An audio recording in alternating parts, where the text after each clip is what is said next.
for the infusion of positive energy into the lives of single Latter-day Saints everywhere. This is Joy in the Journey Radio. And welcome back, peeps, to the wonderful, glorious, splendiferous episode of Joy in the Journey Radio.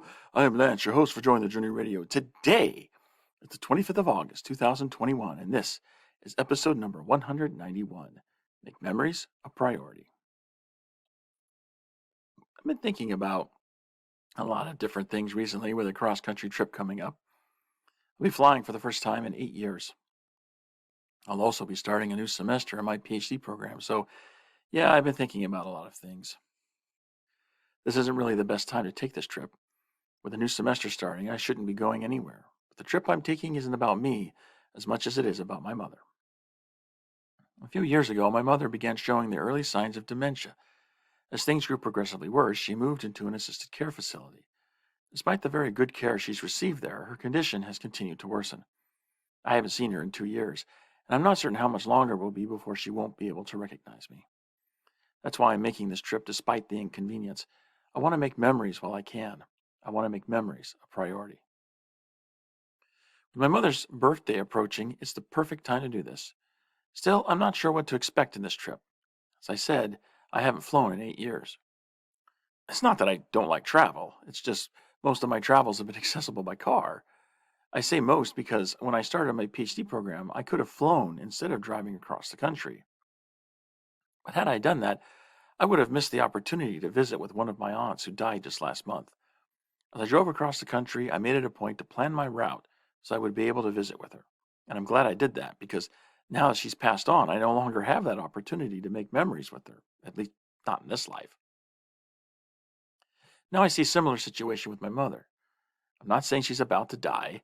I'm saying I love this sweet woman who has done so much for me over the years, and I want to take advantage of the opportunity I have now to make memories with her while I can. That's a good approach to take, not just with loved ones, but with everything in life. When we die, and we're all going to die, we don't take much with us beyond our desires, our knowledge, and our relationships. Focusing ourselves here, then, should take priority in our lives. I found it's always good to step back every once in a while and evaluate where I am in my life. How am I doing? And am I going in the right direction? If you haven't evaluated yourself recently, then take a moment now to do so. Just ponder on those questions I just asked for the next few minutes and reflect on your answers to them. And if you're anything like me, you'll find yourself wanting in multiple areas. That's okay. Just determine what you need to do to improve and then decide to do it. If you need tools or resources to support you, then go get them and put them in place. If you don't know how to do anything along the way, then partner with the Lord and let Him guide you to the who and what you need, when and where you need them. Overall, your life is what you make of it. You only get one, so what will yours be? Too many of us take for granted the opportunity we have to make memories with the family and friends we love. In the busyness of living our lives, it's easy to think we'll always have the opportunity to make memories. But you never know when you'll no longer have that opportunity. Accidents happen every day. A festering medical condition could suddenly worsen. An act of violence could unexpectedly shorten someone's life. Who knows what might happen? And you may not have the time you think you do.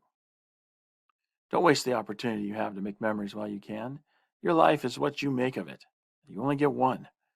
Make your life one filled with the blessings of treasured memories, with loved ones that yield satisfaction and joy for years to come. Make memories your priority. You'll then spend more of your limited time building the relationships that matter most, and that will bring you more joy in your journey. Back in a moment.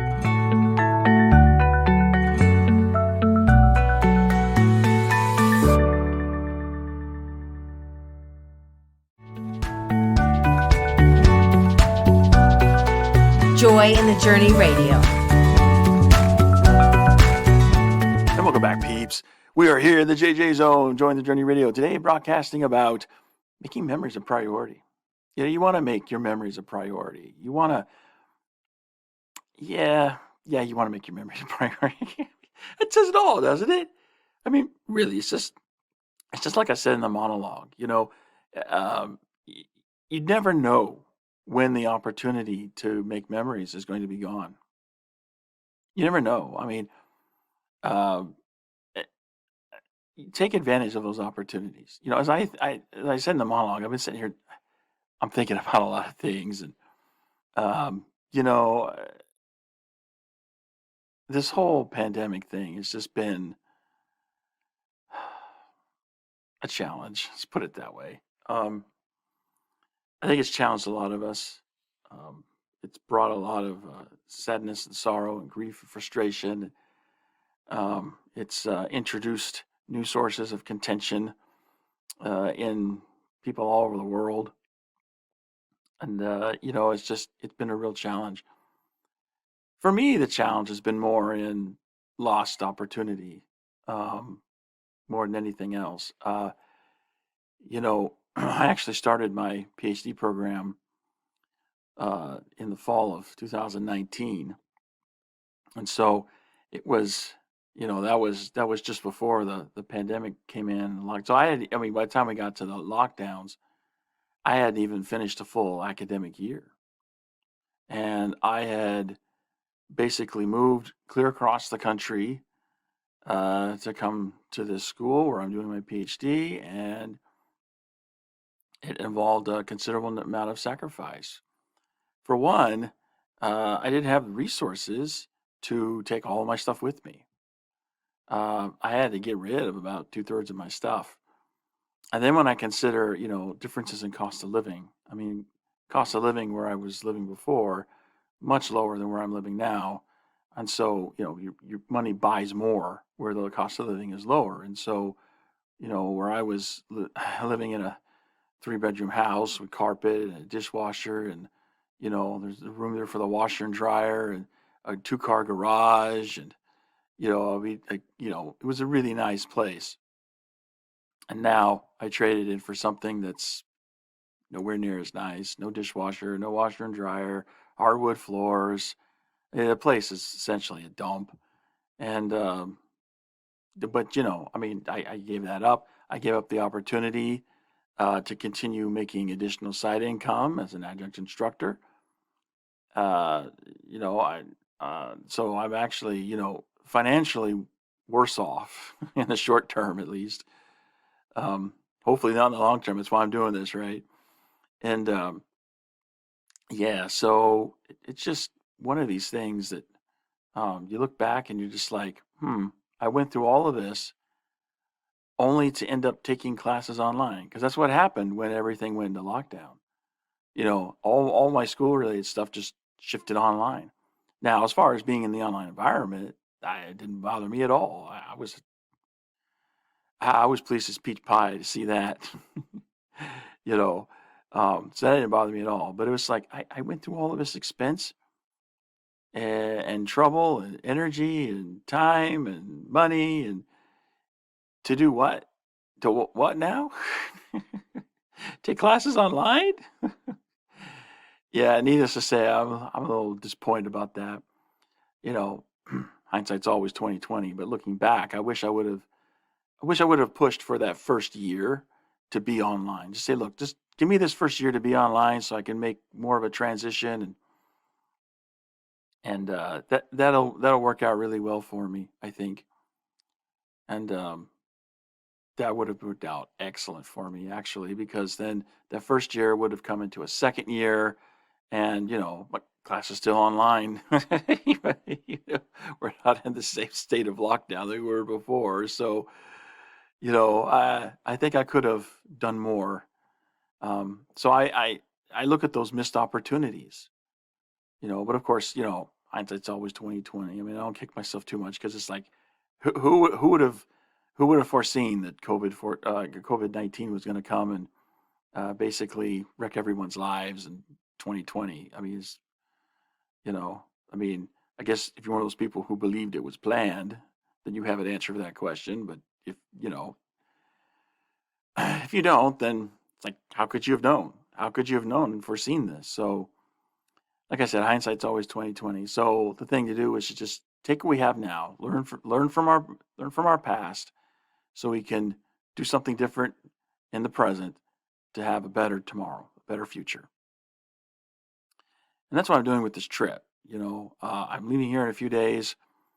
So I'm going to be, doing Join the Journey Radio from an alternative location. I'll make you wait till next week before I reveal the location. But yeah, I mean, that's really essentially what it's going to be. And I'm doing it because I believe we should make memories a priority. One thing I don't regret about not doing the whole online thing from the start of my program and actually coming out here is that I actually decided to take the opportunity when I was moving across the country. Said instead of flying, what I'm going to do is I'm going to basically take um, cross country drive, and I'm going to plan my route so I can visit with family that I haven't seen in a whole long time. I'm glad I did that. I made it a point along the way to see different routes. I didn't get to see everyone that I wanted to see, and that's okay. I'm looking forward to opportunities to rectify that in the future. But as far as what's going on now is, hey, I'm glad I took that opportunity because like I was saying in the monologue, my aunt passed away last month. It was unexpected. I mean, we all know we're gonna die someday, but it's like you never think it's like it's gonna be that day. It's like when my cat died several years ago, it was totally unexpected. But and I was really distraught. And I can remember my father telling me, asking me, saying, "Well, you knew the cat was going to die, right? I mean, you did know that, right?" I was like, "Well, of course I knew the cat was going to die eventually. I didn't think it would be this soon." And that's the way it is for, you know, that's the way it is for people sometimes. It's like sometimes you get someone taken from you. Some accident happens, some, medical condition suddenly gets worse. There's an act of violence somewhere, whatever it is, someone's life gets cut short. And it's a life of someone that, uh, you care about, your family, your friends. Um, what do you do?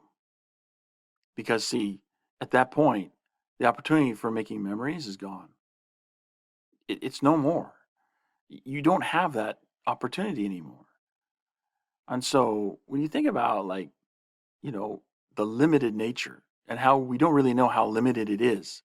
We know it's limited, but we don't really know how limited it is. So it just behooves us to take advantage of those opportunities while we have them. That's what I'm doing now. You know, I see my mother's birthday coming up. I'm going to be there in a few days to celebrate it with her. And, with this dementia that she's been experiencing and how that condition has been getting progressively worse, I've decided, hey, I need to take advantage of this opportunity right now to make these memories and to have this moment so that, if this gets worse, I mean, and she doesn't recognize who I am, then the opportunity's gone, or, something else happens. One of her other conditions flares up and ends up taking her life. Now, I'm not saying my mother's going to die anytime soon. I'm certainly not expecting it. It might happen, but I'm not expecting it. But I do want to take advantage of the time that I have now. I have an opportunity now to make memories, and I'm going to take that opportunity because I know that in the future, the time will come, and I don't know if it's soon or late, but the time will come when I won't be able to make those memories, and I'll have to live with the ones that I've made. Now I can look forward and anticipate making memories on the other side of the veil because we have those promises that are made with covenants in the temple that for the righteous and those who make and keep those sacred covenants, that they'll have the opportunity to be with those they love most forever. And then that opportunity for making memories will never end. But while we're here in this fallen, imperfect, mortal world, our time is limited. And so we need to take advantage of the time we have now. So I'm going to leave those thoughts with you as we take a break. I want to dive into a few more topics related to what I got to in the monologue, but I don't want to have to take a break in the middle of it. So let's just take the break now, and then we'll get to that. Dive right in, peeps, after the break. See you there on the other side.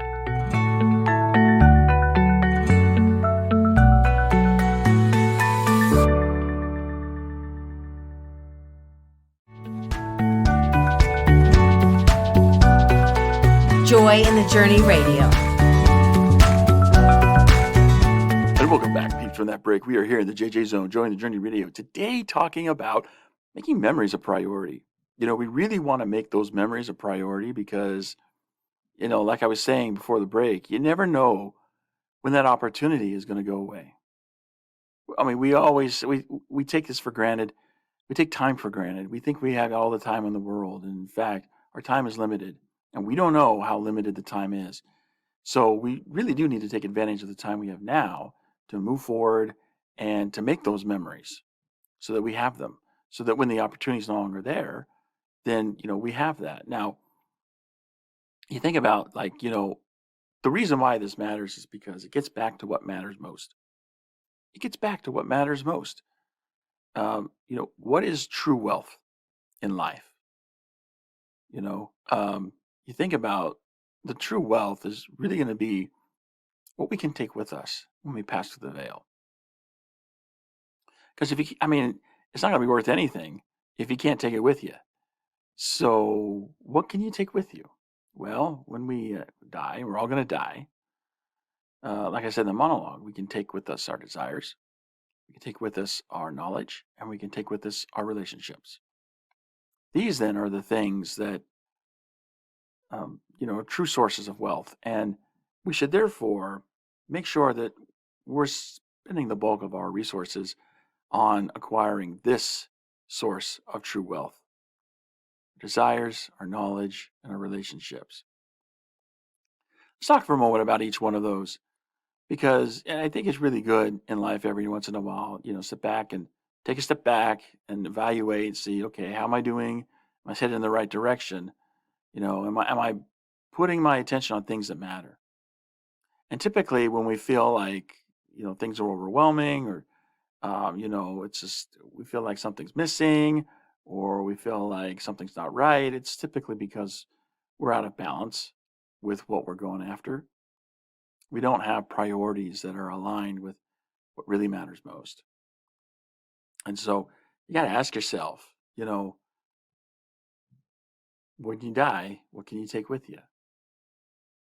And, as I just got done saying, you can take with you your desires, your knowledge, and your relationships. So let's talk about each one of those things, because these are the things that matter most. So first up, you take with you your desires. It's like we read in Alma 34, I think it is, where it says, that same spirit you depart with will be with you, after you pass through. Yeah, that's essentially saying your desires don't change just because you die. What you desire now, here and now, is basically what you're going to desire off into the next life. So that's really what you really need to focus in on. And, when you think about what makes God God? What makes God God?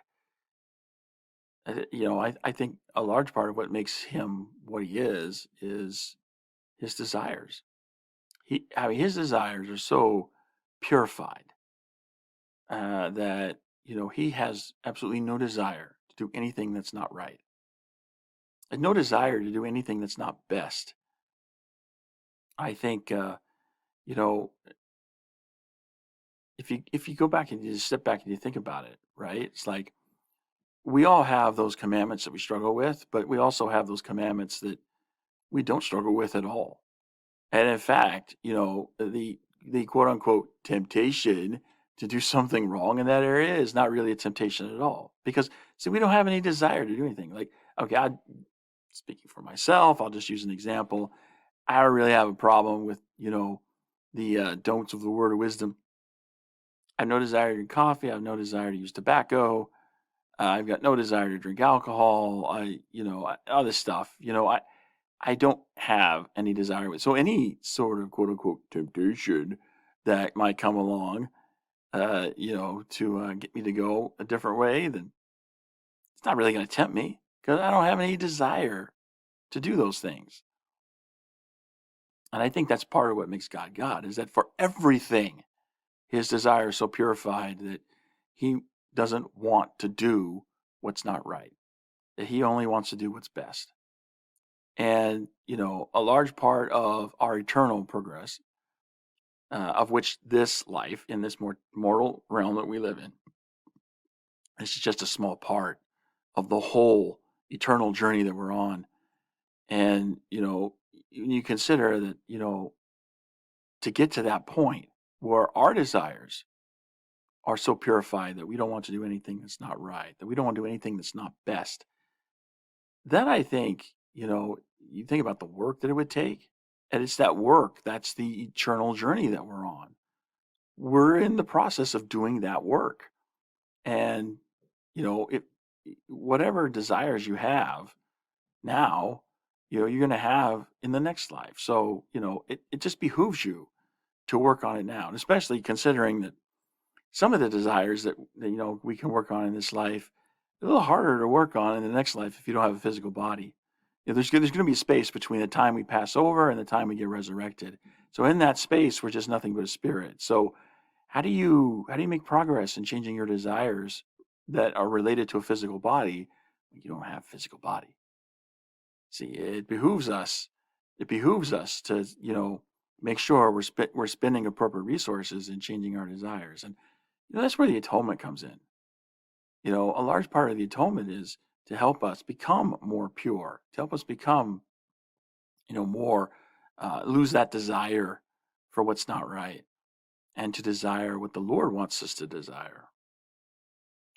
And so, I remember this classic quote from President Ezra Taft Benson, who once said that, the world would change the man from the outside in, but Christ changes the man from the inside out. The world would, you know, change a man's circumstances and use that to pressure him to change what he is inside. But Christ changes the inward man, who then gets up and changes his environment. That's not a jerk. I'm paraphrasing, obviously, but that's that's an idea is pretty profound. When you talk about, like, you want to purify your desires now so that when you have that treasure to take into the next life, it's through the atonement. It's through Jesus Christ. And when he comes and enters your heart, and through the power by which he wrought the atonement, he can change you. He can purify your desires. And a lot of that purification happens through the Spirit. We call the Spirit the sanctifier, the purifier. That part of his role is to do just that, to sanctify us and purify us. And so, take a step back and just ask yourself, what is it you really want? What is it you really desire? And, if you find something that you need to make a correction with, and correct your course.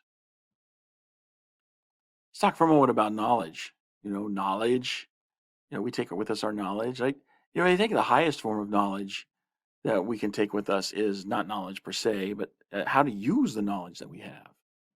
How to use the knowledge that we have. That's the key driver there. There's a verse in Proverbs that says, "With all thy getting, get understanding." Because all the knowledge in the world is not worth a whole lot unless you know how to use it, how to apply it, how to make it useful, how to leverage it toward your gain or for the gain of someone else. So, yeah, I would definitely say let's take a look at that. Let's take a look at gaining knowledge. And so, what are you doing to learn something new? You know, uh, just asking the questions, take a step back, and again, if you see the need for course correction, and then make a course correction.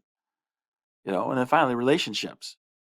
You know, the relationships, and that's really what I was driving at with the monologue, is that how do you build treasure with relationships? Well, it's by spending time. It's through the interaction that you have with people, and take advantage of that time you have now, because, like I say, you never know how much time you really have, and it could be gone before you know it. And so take advantage of the time you have now to build relationships with people around you. There's an aspect of this that relates specifically to singles. And I see that we're coming up to a break. And so rather than, getting partway through and then needing to take a break, let's go ahead and take the break now. And then when we come back from the break, we can really dive in and just, go all out with it and just dive deep into. There's this one aspect I want to make sure we talk about before the program ends today. So, let's just go ahead and take the break now. And then when we come back from the break, we can dive on in. So I'll see you there on the other side.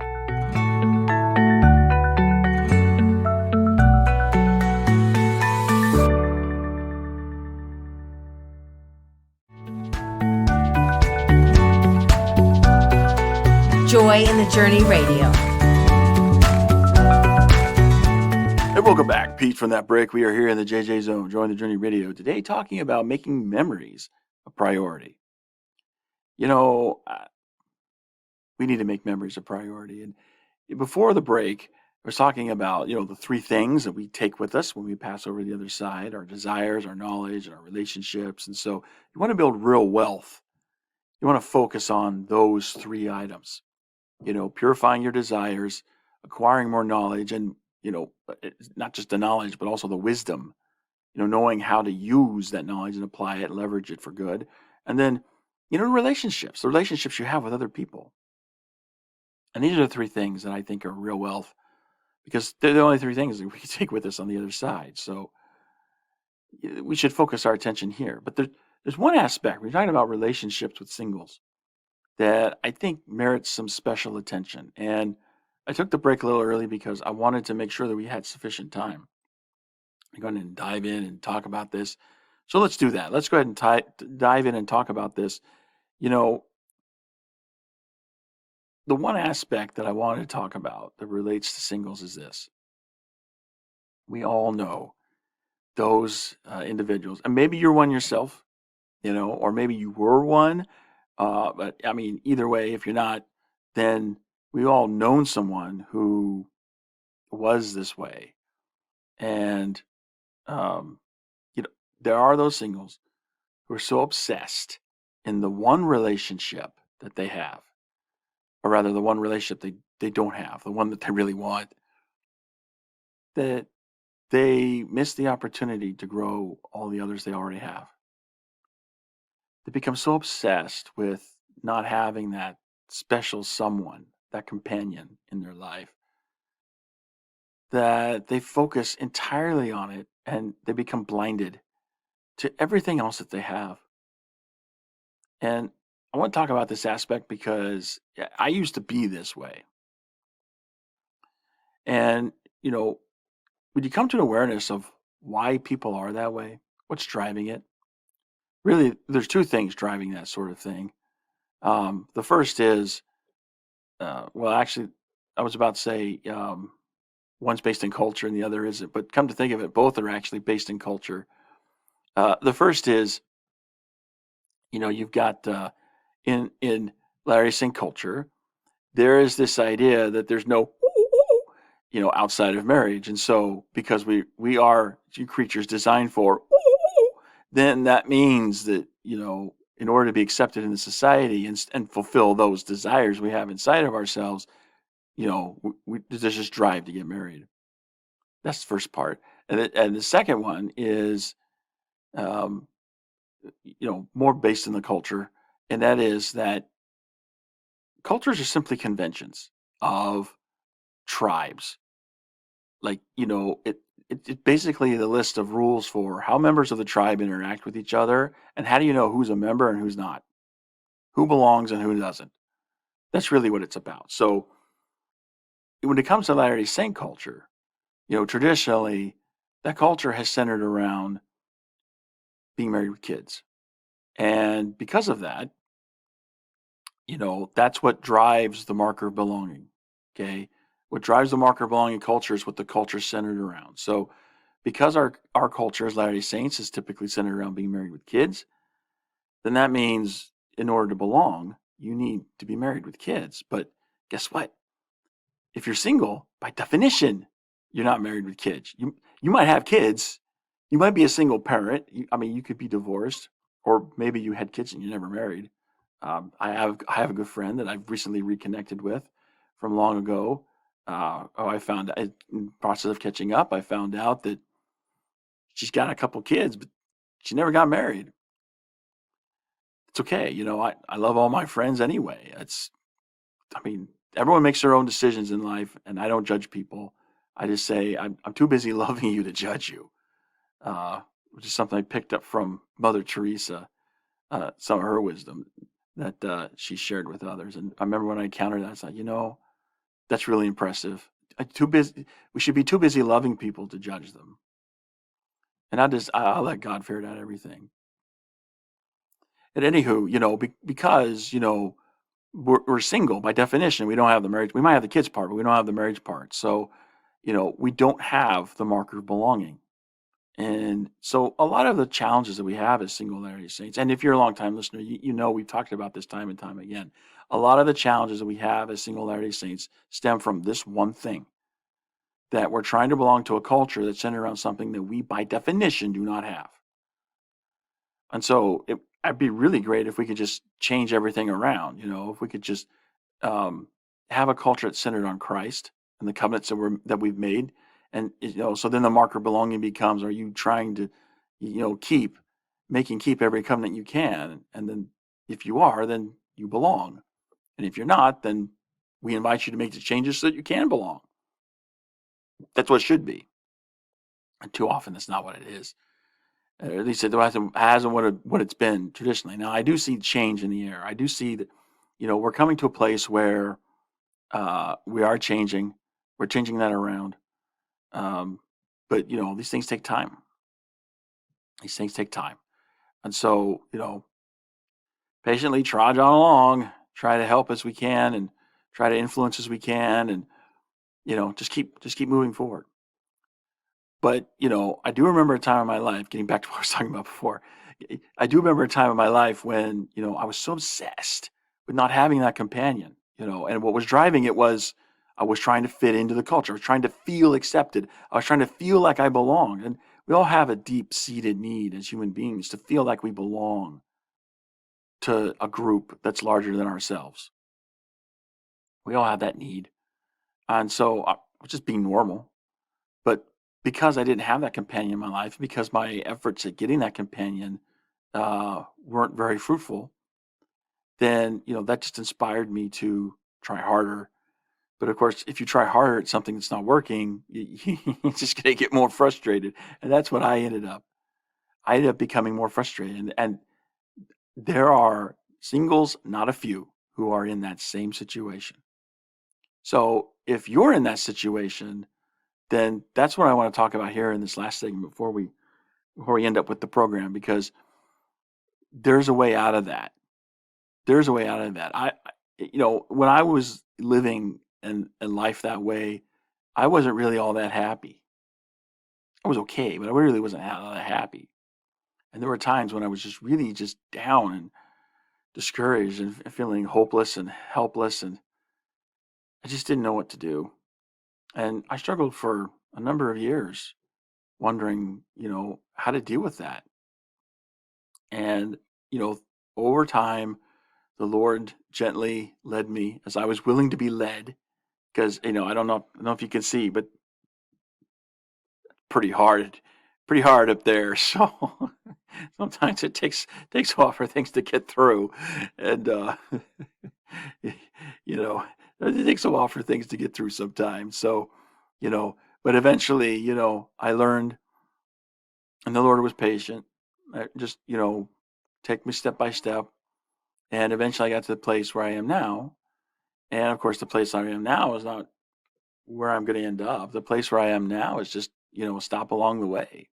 But I'm much more happier than I used to be. And it's all because I changed what goes on up here. I changed my thinking. I changed how I looked at things. I changed how I felt about things. I changed how I approached things. I made so many choices that were different. And so, you know, in the process of doing that, I began to see how foolish I was. I began to see that I was throwing away so many opportunities to make memories with family and friends I was throwing so much away. I was wasting so much because I was so obsessed on the one relationship that I didn't have.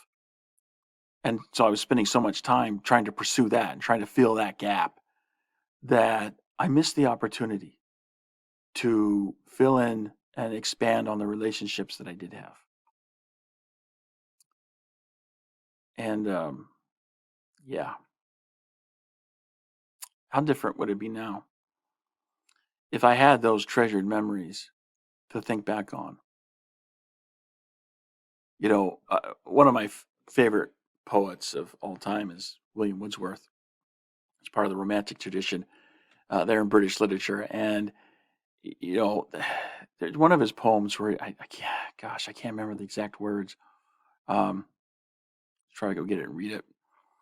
Um, but yeah, it's something along the lines of, the pleasure that we get from experiences is partly in the experience, but more so in the memory that we take with us. Because when we experience it, we get the pleasure once, but when we're having the memory of it, we relive it and we have that joy over and over and over and over again. And because I was so obsessed with trying to get the one relationship that I didn't have, and I neglected, truly enjoying and building the relationships that I did have and expanding on those and increasing those, instead of doing that, I was focused on the one that I didn't have. And because of that, now today, that opportunity was squandered. The opportunity to make memories that I could have had today, that I could relive that joy over and over and over again. So, my counsel is take advantage of the time you have now to make memories. Take advantage of the relationships. Look, take a step back and just look at the relationships that you have and say, what can I do to improve this? Because, there's always more we can do. There's always more we can do. And so, how can you improve this? How can you, take it another notch up? How can you get more joy out of that relationship? Or maybe it's a relationship that needs some fixing up. Do some repair work. Figure out what needs to be done and have the courage to go do it. Whatever it is, find the find what you need to take advantage of the opportunities that you have now. Because again, time is limited, and you don't know how much time you have left. And so take advantage of the time you have now because, you know, you're an accident away. You're a heart attack away. You're, some act of violence away. Whatever it is. There's something that could happen. You're just one event away from potentially not having those opportunities anymore. That's not in this life. And so let's take advantage of the opportunity we have now.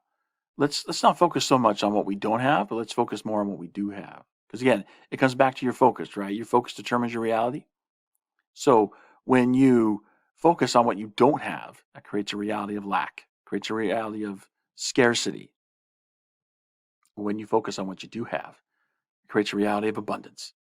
When you focus on what you can do, that creates a reality of empowerment, possibility, and potential. That's a much better place to be. It's easier to be happy in that type of environment than in the converse, right? So let's take advantage of that. Let's recognize our time is limited. Really, the only things we take with us are our desires, our knowledge, and our relationships. So let's make making memories a priority. Let's make good memories. Let's make good memories as we purify our desires. Let's make good memories as we gain new knowledge and the wisdom to apply that knowledge appropriately. And especially, let's make good memories as we reach out to the relationships we do have and shore them up. And then reach out and make new relationships with other people. And, as we do these things, I know that we'll have joy in our journey because these are the things that these are sources of joy. Every one of them is sources of joy. And notice that, I don't need to do anything. I don't need to do anything to or have anything different in order to experience that joy. I don't need to have that special person in my life in order to be happy and have joy now. Of course, if I did have that special person in my life, I'd have a lot more joy and happiness. Yeah. I think we're all agreed on that. But I can have joy today without having that special person in my life. And it all starts with goes on up here. What goes on up here? That's where it all starts. So, let's get that together. Let's get that together. Um, because I mean, like I said, you never know how much time you got left. Speaking of time you have left, that's all the time we have today for Join the Journey Radio. Well, thank everyone for listening. I hope I was able to offer you something that was helpful. And if I did, I invite you to pay me back by paying it forward. Find someone else that you can help. In your sphere of influence, in your world, find someone that you can help, and lift that person where you stand. I think back to that classic, absolutely classic talk and conference that Elder Uchtdorf gave back when he was President Uchtdorf in the first presidency. And yeah, a classic talk, lift where you stand. Um, I had to go back and read that. That sounds like a good idea. So it's what we all need to do. We all need to lift where we stand. And, by doing that, we take the light and the goodness that we have inside and share it with others and push back the darkness and the evil that's growing in the world today. And, with the way it's growing, we need all the light and goodness we can muster. So let's do that. Let's be good to each other. Let's share that light and goodness that we have with others and help others along the way. And don't forget, come back next week for another wonderful, splendiferous episode of Join the Journey Radio. So until next time, this is your host reminding you, there's joy to be had all along your journey. Take that joy. Journey on. This is the